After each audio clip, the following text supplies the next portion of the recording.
नमस्कार स्टूडेंट, स्वागत है आप सभी का मिक्की मिन चैनल में। तो स्टूडेंट, इस वीडियो में हम अ, आपका जो लास्ट का यूनिट बचा हुआ था 7th और 8 ब्लॉक सेकेंड का, उसको हम कवर करेंगे BLI 223 का। तो इसमें थोड़ा कंसेप्ट हमने चेंज कर रखा है। इसमें जो मोस्ट इम्पॉर्टेंट क्वेश्चन है उसके साथ हम डिस्कशन को शुरू करेंगे, जिससे क्या होगा, आपका टाइम वेस्ट नहीं होगा। इससे क्या होता, लास्ट में हम एक एक यूनिट को कवर कर रहे थे, उससे आपको क्वेश्चन का भी कोई आइडिया नहीं लग रहा था कि किस तरीके के क्वेश्चन आते हैं। तो इसमें जो क्वेश्चन पूछे जाते हैं मोस्टली उसी पे हम ज़्यादा फोकस करेंगे। बाकी इधर उधर की बातें हम ज़्यादा नहीं करेंगे। आप उन्हीं को पढ़ें और उसके बेसिस पे ही देखें, आप अच्छे नंबर स्कोर कर पाएंगे। तो चलिए फिर आज का लेक्चर स्टार्ट करते हैं। तो यूनिट जो 7 है वो है फॉर्मेट एंड स्टैंडर्ड। तो इसमें फॉर्मेट, एक्सचेंज फॉर्मेट, देखिए पहले हम यहाँ पे आपको कंटेंट बता देते हैं, जिससे आप अपने लेवल पे भी पढ़ना चाहें तो पढ़ सकते हैं। बाकी इसमें इम्पोर्टेंट जो है वो क्वेश्चन के माध्यम से मैं समझाऊंगा।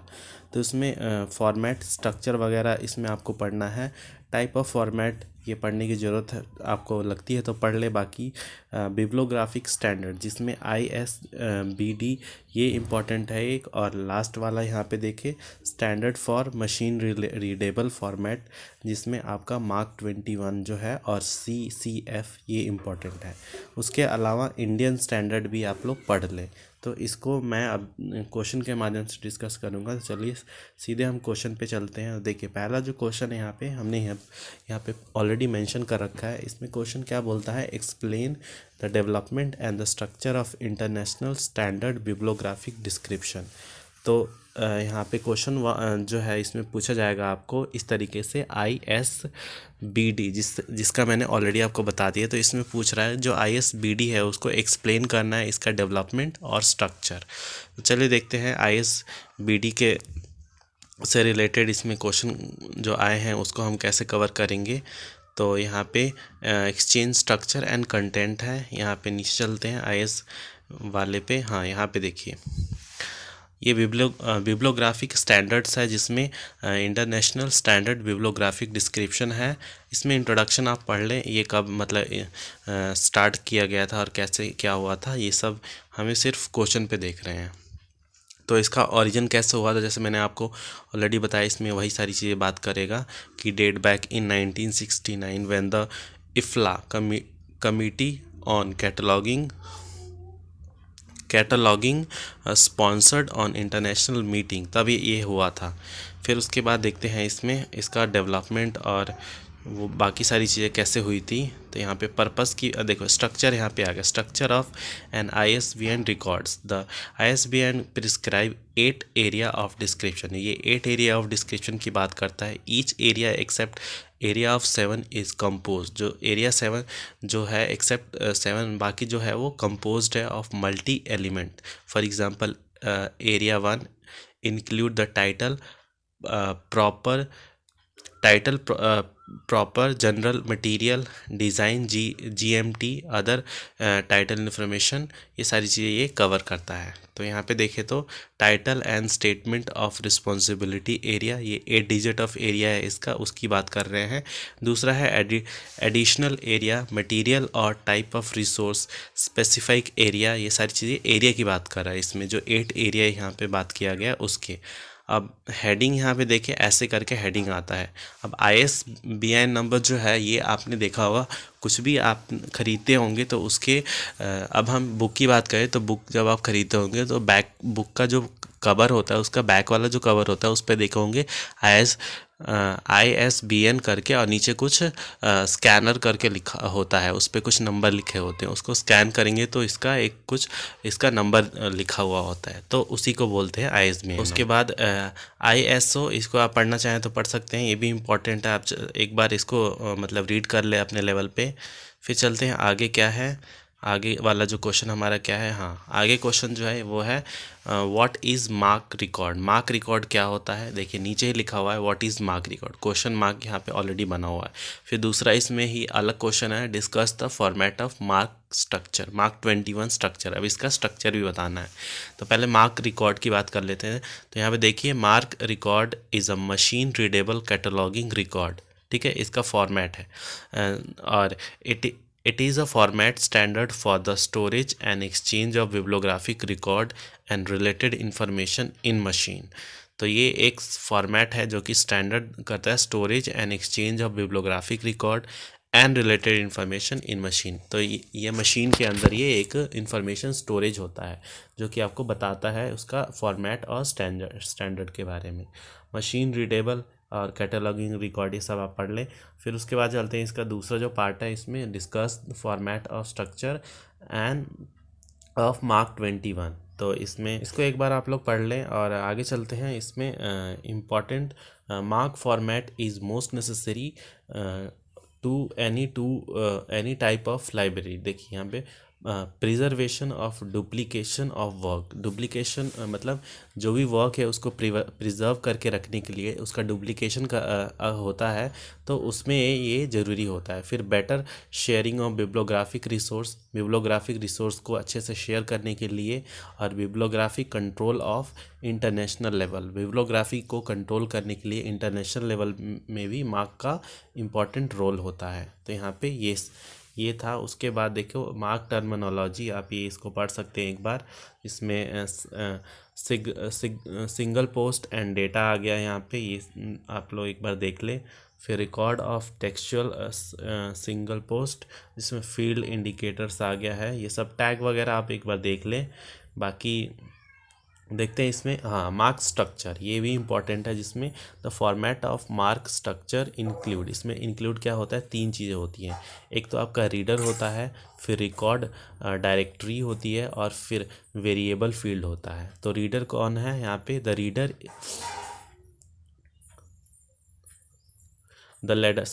होता है। The ladder is first 24 character होता है लेडर में, जो कि मतलब रिकॉर्ड में उसमें आपको दिखता है। Each position has an assigned meaning. उसके हर पोजीशन का कुछ ना कुछ मीनिंग होता है। But must of the information is in the ladder is for computer use. तो कंप्यूटर यूज़ के लिए होता है, आपको वैसे भी कुछ उसमें से समझ में नहीं आएगा। फिर रिकॉर्ड डायरेक्टरी की बात करें तो immediate following is the leader the directory begin. The directory tells what variable field are in the record and where they are place. ये बताता है कि वेरिएबल फील्ड में क्या है और उसको कहाँ प्लेस किया जाता है। There is 12 character record. ये 12 कैरेक्टर रिकॉर्ड होता है, और आपका जो लेडर होता है वो 24 कैरेक्टर का रिकॉर्ड होता है। The mark format both bye its structure and content designated and caused by the revolution in design of bibliographic database worldwide। तो यहाँ पे इसकी एक बात किया गया है। फिर यहाँ पे देखते हैं जो लास्ट वाला है, हाँ, यहाँ पे ये हो गया। अब इसमें यूएस मार्क, यहाँ पे अब यूएस मार्क भी आप पढ़ना चाहें तो पढ़ सकते हैं। बाकी हम इसको एक बार पढ़ लें यूएस मार्क को, और उसके बाद चलते हैं हम। इसका भी वही सेम जैसे उसमें बताया है वैसे इसको भी डिफ़ाइन किया गया है।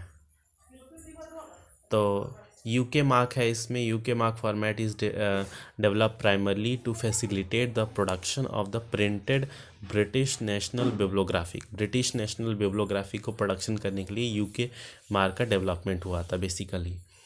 इसको एक बार देख लें आप लोग, फिर आगे चलते हैं। इसमें और आगे क्या है हमारा, मार्क 21 तो आपने पढ़ लिया था। यूएनआई मार्क भी एक बार आप पढ़ लें। बाकी हम चलते हैं जो हमारे लिए इम्पोर्टेंट है उस पे। आगे है, हाँ, इसको पढ़ना है हमें। कॉमन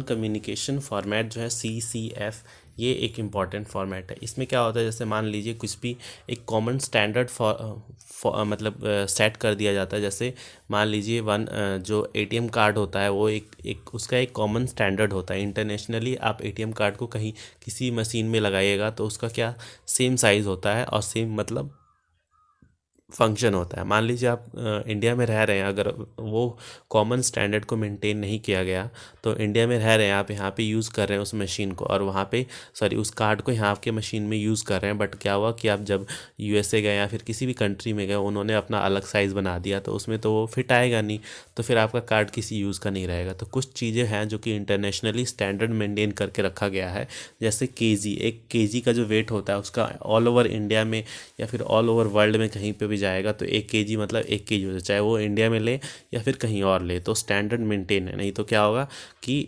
उसमें बहुत ज़्यादा फ्लक्चुएशन आएगा। तो इसी तरीके से कॉमन कम्युनिकेबल फॉर्मेट क्या होता है कि एक स्टैंडर्ड सेट किया गया है जिससे कम्युनिकेशन करते हुए, जैसे बुकों का मतलब जो एक्सचेंज होता है तो उसमें भी काफ़ी हेल्प हो। तो यहाँ पे ये होता है the rapid growth of international bibliography exchange format include, देखो यहाँ पे ISO well known format for bibliographic information exchange on magnetic टिक रे टेप। ठीक है, यहाँ पे वही तो इन्फॉर्मेशन जो एक्सचेंज हुआ था उसका थोड़ा मतलब चीज़ें सही से हो और मतलब कुछ मिसअंडरस्टैंडिंग ना हो दोनों चीज़ों में। तो यहाँ पे आगे इसका यहाँ पे पढ़ते हैं। हाँ, द नीड फॉर सीसीएफ, जो इसकी हमें ज़रूरत क्यों पड़ी। The need for CCF is the paramount importance of two or more organism wish to exchange record within one another। वही मैंने बोला कि दो और दो से ज़्यादा अगर लोग एक से मतलब कुछ चीज़ें एक्सचेंज करना चाहते हैं तो कुछ स्टैंडर्ड सेट होना चाहिए जिससे दोनों पार्टी को मतलब सही लगे, ऐसा ना लगे कि हाँ हमें तो ये सूट नहीं कर रहा है या फिर नहीं ये हमारे स्टैंडर्ड का नहीं है। तो कुछ स्टैंडर्ड यहाँ पे मेंटेन होना चाहिए। अब scope and use of CCF की बात करूँ, to promote the exchange of bibliographic record, इसको मतलब बढ़ावा देने के लिए कि बिब्लियोग्राफिक रिकॉर्ड को मतलब एक्सचेंज हो between groups of libraries and मतलब बहुत सारे लाइब्रेरीज़ के बीच में सारी चीज़ें एक्सचेंज हो। तो बेसिकली यही इसमें बोला गया है, बाकी और कुछ है नहीं इसमें। आप पढ़ना चाहें तो इन सबको पढ़ सकते हैं। बाकी चलते हैं। आप जैसे आपने कहीं से कुछ सुना तो वो क्या हुआ, एक नॉन बुक मटेरियल है, क्योंकि उसका कोई रिकॉर्ड मतलब आपके पास नहीं है, तो आपने बस सुना और उसको आप पास ऑन करते गए। तो लास्ट जो प्रीवियस जो मतलब हमारा जनरेशन था, जब मतलब कोई बुक और कोई चीज़ ऐसे नहीं हुआ करती थी, तो क्या होता था कि जो मतलब नॉलेज इन्फॉर्मेशन जो मतलब एक पर्सन से दूसरे पर्सन में जाता था वो नॉन बुक मटेरियल के थ्रू ही जाता था, क्योंकि वो व्यक्ति मतलब डेमोन्स्ट्रेट करता था बाय ऑडियो विजुअल परफॉर्मेंस, और वो जो उनके शिष्य होते थे वो उसको एनग्रोस करते थे और फिर वो सामने अपने नेक्स्ट जनरेशन को पास ऑन करते थे। तो हमारा जो कल्चर है वो भी एक तरह से तरीके से देखा जाए तो नॉन बुक मटेरियल का ही पार्ट है। कितने सारे हमारे कल्चर के ऐसे चीज़ें हैं जो कि जिसका कोई रिकॉर्ड नहीं है, बस लोग एक जनरेशन से दूसरे जनरेशन में लेके जाते हैं, तो इनको बोलते हैं नॉन बुक मटेरियल। अब यहाँ पे लाइब्रेरी की बात करें तो जो पहले पहले क्या होता था कि बहुत बड़े बड़े शिलालेख पे लिखा हुआ होता था, पत्थरों पे लिखा जाता था, तो वो सब नॉन बुक मटेरियल का पार्ट आता था, क्योंकि उसका भी कोई रिकॉर्ड नहीं है। वहाँ से आप पत्थर को घर में नहीं मतलब बहुत बड़े बड़े पत्थर होते थे, उन सबको उखाड़ उखाड़ के आप म्यूज़ियम में नहीं रख सकते, तो वो एक तरह से नॉन बुक मटेरियल है। उसका रिकॉर्ड करने में भी मतलब रिकॉर्ड मेंटेन करने में भी दिक्कत आती है। तो ये पहला वाला तो जो था नॉन बुक मटेरियल का, आई होप आपको समझ में आ गया होगा।